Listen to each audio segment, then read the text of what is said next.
हमें क्वेश्चन देखने वाले हैं, question number 105। The population of the town is 18,000, it increase by 10% during first year and by 20% during the second year.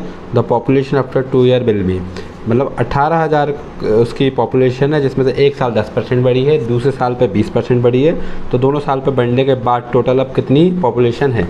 तो देखो कभी पॉपुलेशन किस तरीके से बढ़ेगी, पॉपुलेशन इस तरीके से बढ़ेगी, पहले ईयर में, सेकेंड ईयर में, ठीक है। तो पहले ईयर में जो भी है 18,000 कोई पॉपुलेशन थी, 18,000 थी, 18,000 का 10% बढ़ गई तो 10/100 कितने हो गई, 1800 बढ़ गई, ठीक है। तो अब कितनी हो गई मेरे पास, 18,000 में मैं कितना जोड़ लूँगा, 18,000 में मैं 1800 जोड़ लूँगा, तो ये हो गया मेरा 19,800।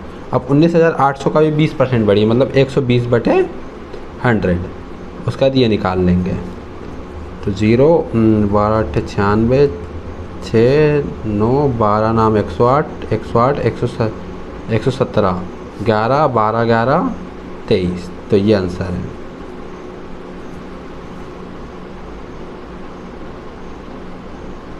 तो ये 760, ठीक। ये तो इस तरीके से हम बेसिक से करेंगे, पर इसका एक फॉर्मूला भी होता है। कभी भी जैसे कोई अमाउंट बड़ा है, मान के चलो 18,000 है, उसके ऊपर कोई बड़ा है, फिर जो सेकंड अमाउंट जो आ रहा है उसी पे ही बढ़ेगा कोई चीज़, जैसे हम कंपाउंड इंटरेस्ट में भी ले सकते हैं। उसके लिए हमेशा एक फार्मूला होता है, वो फार्मूला ये होता है, कभी भी टोटल परसेंटेज हम निकाल सकते हैं।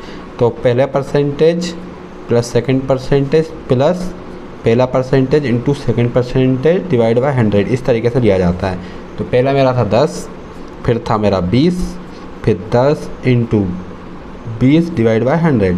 जब मैं इसका टोटल परसेंट निकालूंगा तो 30 और ये आ जाएगा 2। टोटल मेरी 32% क्या बढ़ी है, मेरी पॉपुलेशन बढ़ी है। तो मैं 18,000 का सीधा 32% निकाल दूंगा, तो 18,000 इंटू 32%। तो इसको करेंगे तो 18 3 54, 18 दूनी 36, 54 18 दूनी 36, तो